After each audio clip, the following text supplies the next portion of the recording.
Hello दोस्तों, मैं दीपक महोबिया। मेरे यूट्यूब चैनल में आपका स्वागत है। दोस्तों, इस वीडियो में मैं बात करने वाला हूं एसबीआई म्यूचुअल फंड के एक स्कीम के बारे में जिसका नाम है SBI magnum children's benefit fund investment plan. अब नाम को देखने से तो ये लगता है कि ये बच्चों के भविष्य के लिए बहुत ही अच्छा प्लान होगा, पर यहाँ पे ये भी समझना है कि ये तो म्यूचुअल फंड है। तो म्यूचुअल फंड अगर बच्चों के भविष्य के लिए कोई प्लान लेके आ रहा है तो क्या उसमें कुछ एक्स्ट्रा बेनिफिट के साथ में कोई प्लान है कि क्या है। इस स्कीम की एक खास बात है कि इसमें एक लॉक इन पीरियड है। तो क्या इस स्कीम को सिर्फ लॉक इन पीरियड के लिए खरीदना चाहिए? आगे बढ़ते हैं और जानने की कोशिश करते हैं इस स्कीम के डिटेल के बारे में, और ये समझने की कोशिश करेंगे कि क्या म्यूचुअल फंड के स्कीम के नाम से ही म्यूचुअल फंड को खरीदने का संभावना बढ़ जाता है, हाँ या नहीं। तो लॉक इन पीरियड के बारे में बात करने के पहले थोड़ा सा इस स्कीम के बारे में जान लेते हैं। तो यह स्कीम की कैटेगरी है सॉल्यूशन ओरिएंटेड स्कीम है। ये रिस्क की बात करूं तो इसमें वेरी हाई रिस्क है। क्यों?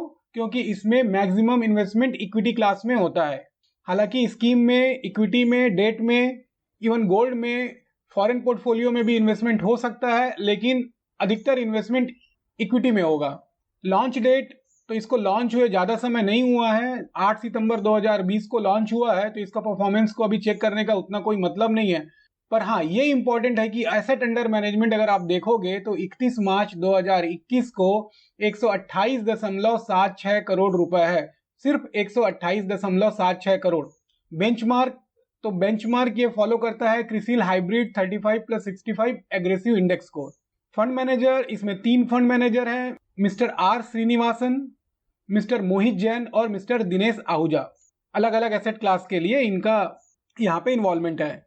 अगर एक्सपेंस रेशियो की बात करें, ये तो ऊपर नीचे होते रहता है, तो 2.65 as on 31 March 2021। Net asset value की बात करें तो इसमें नेट एसेट वैल्यू 16 अप्रैल 2021 को 14.6993 रहा। अब आगे बढ़ते हैं और इस स्कीम के ऑब्जेक्टिव को एक बार देख लेते हैं और लॉक इन पीरियड को।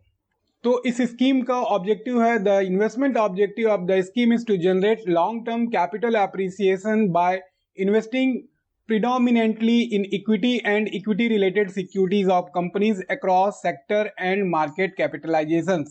इसका मतलब ये कि ये जब आपका पैसा निवेश करेंगे तो कोई एक पर्टिकुलर सेक्टर में ना करके, या फिर लार्ज कैप में या मिड कैप में या स्मॉल कैप, कोई स्पेसिफिक इन्वेस्टमेंट क्राइटेरिया ना करके जहां पे भी उनको अपॉर्चुनिटी लगेगी, कोई भी सेक्टर में या कोई भी मार्केट कैपिटलाइजेशन वाली कंपनी में, वो वहां पे आपका पैसा वो निवेश कर देंगे। पहला चीज। दूसरा ये भी है कि the scheme will also invest in debt and money market instrument within an endeavour to generate income. तो इसमें कुछ पैसा डेट और मनी मार्केट इंस्ट्रूमेंट में भी जा सकता है। तो 65% तो डेफिनेटली इक्विटी में जाएगा और 30% जो है डेट और मनी मार्केट इंस्ट्रूमेंट में जा सकता है। तो वो पैसा, ये कह सकते हो कि एक प्रकार से वो सेफ रहेगा। However, there is no guarantee or assurance that the investment objective of the scheme will be achieved। तो यहाँ पे इन्होंने बता तो दिया कि स्कीम का ऑब्जेक्टिव क्या है, लेकिन साथ में ये भी बता दिया कि भाई इसमें कोई गारंटी नहीं है। तो मतलब ये कि आपका पैसा जो है वो काफी अच्छे से बढ़ भी सकता है, और हो सकता है कि आप जैसा डिजायर्ड रिटर्न चाहते हैं वैसा रिटर्न ना भी मिले। तो अभी तक तो आपको समझ में आ गया होगा कि इसमें कोई डिफरेंस तो लग नहीं रहा है कि कोई दूसरा और स्कीम हो और इस स्कीम में। पर अब देखते हैं lock in period. The scheme will have a lock in period of at least 5 years और till child attains majority which ever is earlier. इसका मतलब ये कि अगर आपके बच्चे की उम्र 15 साल है जब आप ये स्कीम को ले रहे हो, तो 3 साल तक लॉक इन पीरियड रहेगा। उसके बाद में जो है रिडम्पशन कर सकते हैं। अब अगर बच्चे की उम्र 1 साल 2 साल है तो उस समय मिनिमम 5 साल का लॉक इन पीरियड तो है। Investment in SBI Magnum Children's Benefit Fund investment plan will have to be kept for the lock-in period from the date of allotment of units।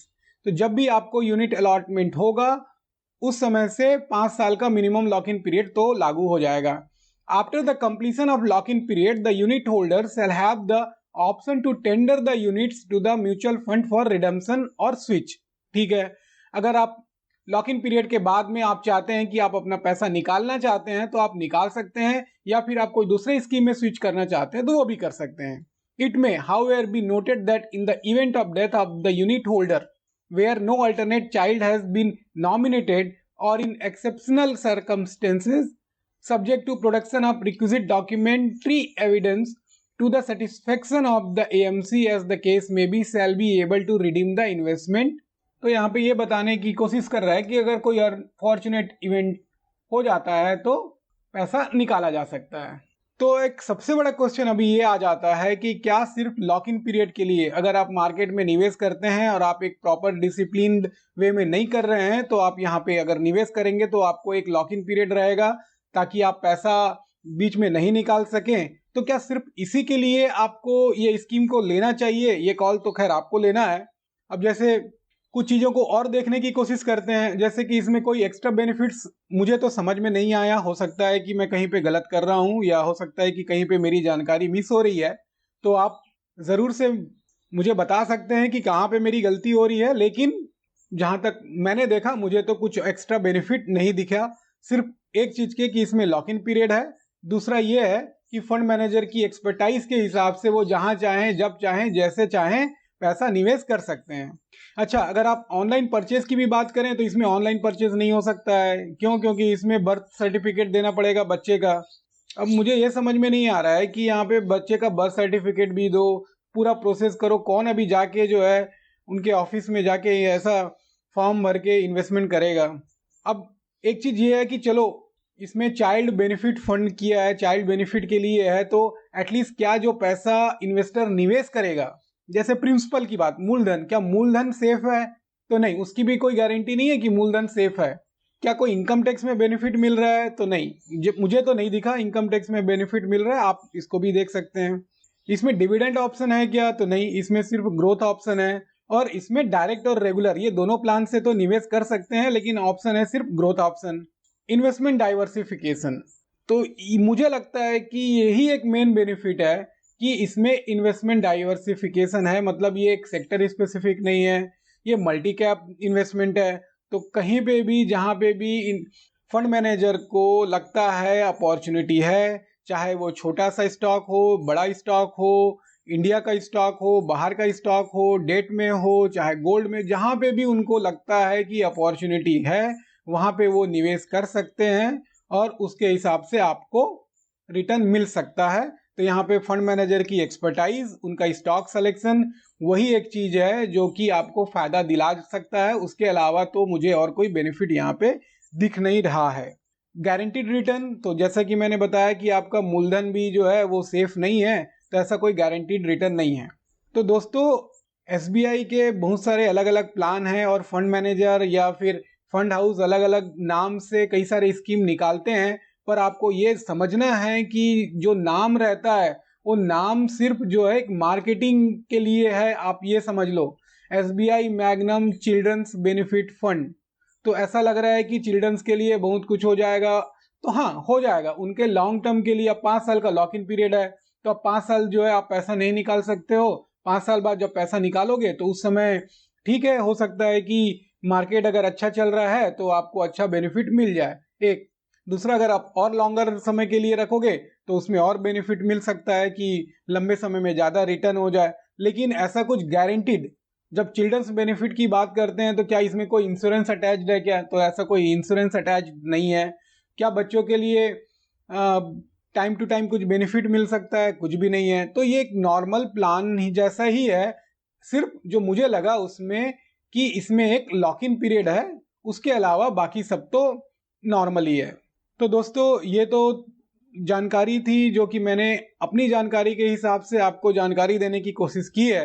बाकी जब आप म्यूचुअल फंड में या stock market में निवेश करते हैं तो आपको तो ज़रूर से स्कीम को, मार्केट को अच्छे से समझना है और उसके बाद में ही निवेश करना है। कोई आपको कितना भी कहे कि ये चिल्ड्रंस बेनिफिट फंड है तो आपको इसमें निवेश कर देना चाहिए, फ़ायदा मिलेगा, तो ऐसा नहीं है। आपको समझना है, नाम से कुछ नहीं होता है, अंदर में क्या है उसको समझने की कोशिश आपको करनी है। बाकी अगर आप म्यूचुअल फंड के लिए नए हैं और आप जानना चाहते हैं म्यूचुअल फंड के बारे में ज़्यादा जानकारी, तो आप म्यूचुअल फंड में मेरे कोर्स को आप ले सकते हैं। उडेमी में ये कोर्स है, the complete mutual fund course. इससे आपको फ़ायदा ज़रूर मिलेगा। अगर आप मेरे चैनल को सब्सक्राइब करके नोटिफिकेशन ऑन करोगे तो जब भी कोई भी नया वीडियो अपलोड करूंगा तो आपको पता चल जाएगा और आप उससे फ़ायदा उठा सकते हैं। तो अभी के लिए दोस्तों इतना ही, इंतज़ार करिए मेरे अगले वीडियो का। धन्यवाद।